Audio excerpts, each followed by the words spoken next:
Guys, good আফটারনুনই বলবো, কারণ কালকে অনেক রাত্রে এসেছি, এসে ঘুমিয়েছিলাম। আজকে জাস্ট দুপুর 1টায় ঘুম থেকে উঠেছি। উঠে এই ফ্রেশ হলাম, এখন একটু এবারে লাঞ্চ করবো। একদম ব্রেকফাস্টটা করার মতো টাইমও নেই আর ইচ্ছেও করেনি, তো এখন লাঞ্চটা করব। আজকেই রিসেপশন, তো চলো লাঞ্চ করা যাক। আর নতুন বউ এখন রেস্ট নিচ্ছে, তো একদম ও রেডি হলে রাত্রের লুকটা তোমাদের সঙ্গে শেয়ার করব। তো চলো ব্লগটা দেখতে থাকো।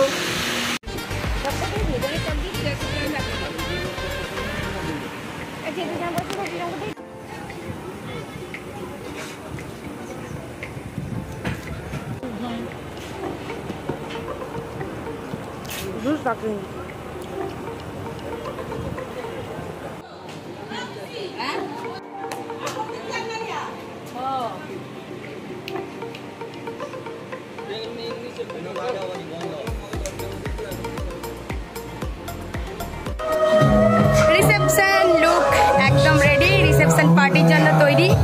আমি আর মা আর আমাদের বাড়ির সবাই এখন আসছে, আর এখানে বাকিরা।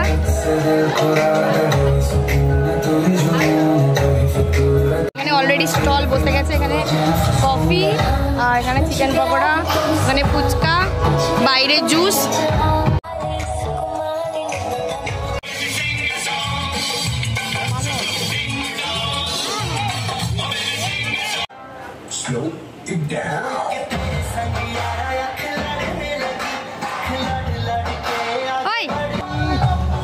এখানে আমি রেডি, আমার ফটোশুট কমপ্লিট হলো।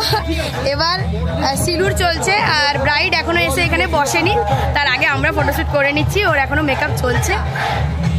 হ্যাঁ, তোর তুলবো? আচ্ছা, ভালো করে কর।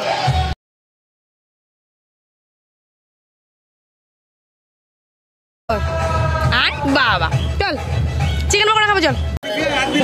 আমি 4টা খাবো, আমরা 5টা খাবো।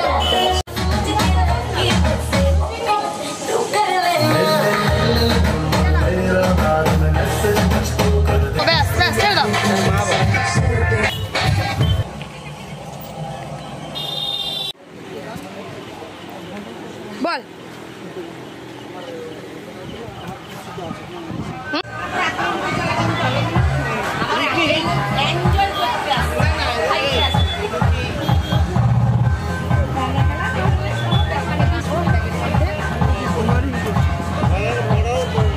তোলো, ক্যান্ডিড তোলো।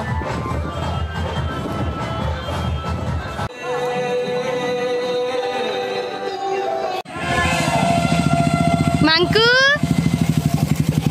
বাবা,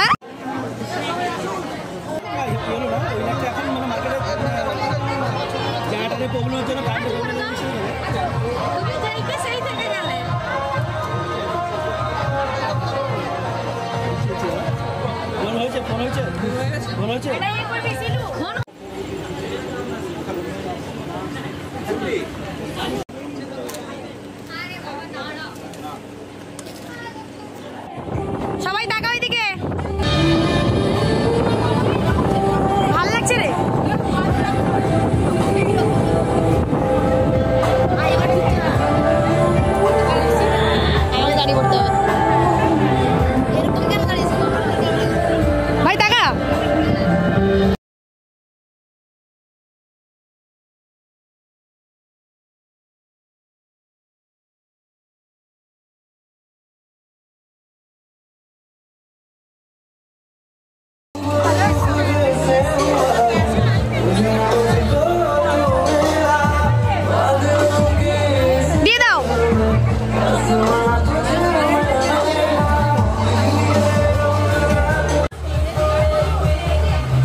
তো গাইজ বিয়েবাড়িতে দারুণ এনজয় করলাম এবং তারপর একটু ডিনার করতেই হবে, যেটা করলাম, করে ওনাদের সঙ্গেই মানে আমাদের বাড়ির সবার সঙ্গেই ফিরে আসলাম। আমি ছিলাম ওখানে, বাট ওই দিন রাত্রেই ফিরে আসতে হলো, কারণ তার পরের দিনই হচ্ছে মা বাবার অ্যানিভার্সারি, একটু পালন করি আমরা সবাই মিলে। তো ওই জন্য চলে আসলাম রাত্রেবেলায় বিয়েবাড়ি শেষ করে। দারুণ এনজয় করলাম বিয়েবাড়ি।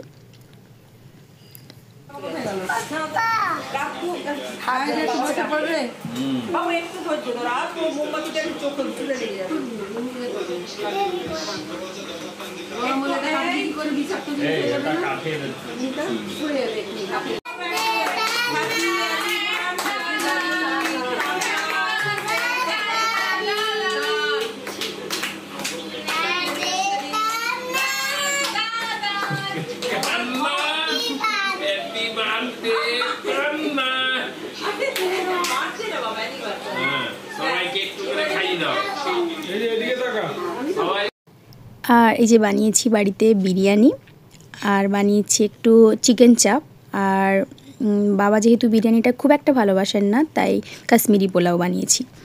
তো চলো আজকের মতো ব্লগটা এন্ড করছি। শর্টস ভিডিওগুলো দেখতে ভুলবে না। তো টাটা।